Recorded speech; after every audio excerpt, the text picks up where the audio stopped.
Crisis hipotecaria estadounidense del 2008 y sus repercusiones globales. Los efectos de la peor crisis de la historia se viven hasta hoy. Su estallido se dio el 15 de septiembre del 2008, cuando el banco de inversión Lehman Brothers se declaró en bancarrota. A partir de ese momento, Estados Unidos colapsó y luego le siguió el resto de economías desarrolladas. Todo comenzó en el 2002. El presidente de Estados Unidos en ese tiempo, George W. Bush, dijo que parte de cumplir el sueño americano era tener una casa propia. Estas palabras tomaron mucho peso en las personas estadounidenses. De esta manera Bush pidió ayuda al sector privado, con miras a que el mercado de capitales facilite el financiamiento hipotecario a personas de ingresos más bajos. Tras el anuncio de Bush, la Reserva Federal redujo rápidamente las tasas de interés, del 6% a solo 1% en unos cuantos meses. El dinero estaba tan barato, que los 8.000 bancos y agentes hipotecarios iniciaron una agresiva expansión del crédito hipotecario. Este crecimiento de créditos alcanzó a personas a quienes realmente no debió alcanzar: la clase desfavorecida, sin ingresos, sin activos, que no tenían un empleo fijo, o personas que no tenían una documentación completa. En sí, personas a las que su pago no era garantizado. Este tipo de hipotecas fue bautizada como hipotecas subprime, que en realidad eran solo activos tóxicos. Pero, ¿qué son las hipotecas subprime?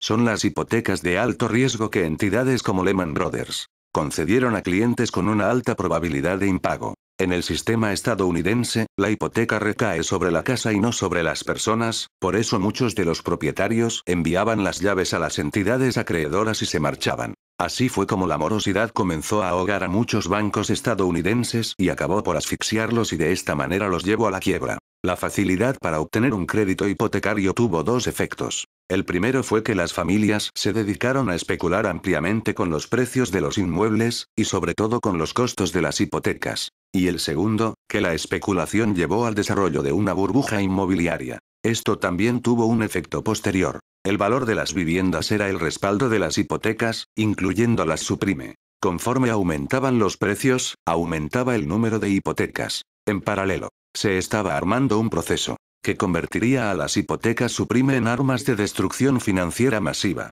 Esos activos tóxicos estaban siendo empaquetados con otros, creando una gran variedad de nuevos productos financieros. Estos nuevos activos, que en realidad eran tóxicos, se transaban libremente y sin ningún tipo de regulación legal. Esta dinámica de especulación y alza de precios llevó a un recalentamiento de la economía. En el 2003, la Fed inició una subida de tasas de interés, de 1% en ese año, a 3% en el 2005, y hasta 5,5% en el 2006. Sin embargo, esta iniciativa sería en vano. La economía norteamericana sufrió un momento coyote.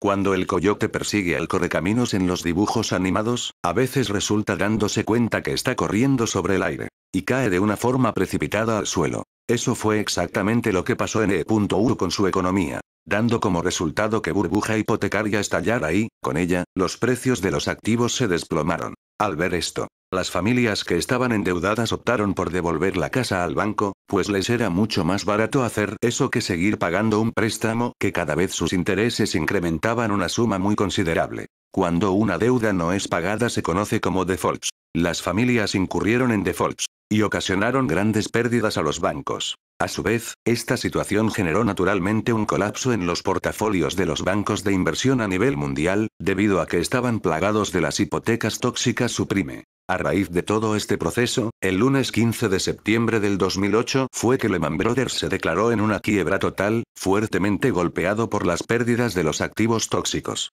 El pánico fue generado por el colapso de una entidad considerada demasiado grande para caer. A partir de ahí, es historia conocida en el mundo y los efectos de ello aún se perciben en el pueblo estadounidense, ya que una gran cantidad de personas se quedaron sin casa y sin empleo hasta hoy en día. Debido a que la recuperación de esta gran crisis no ha sido posible hasta estos tiempos, pero no solo en el país, también en los países avanzados, especialmente en el continente europeo, debido a su gran comercio que estos dos países tenían, ya que una de las principales fuentes de ingresos, y de igual manera con Japón.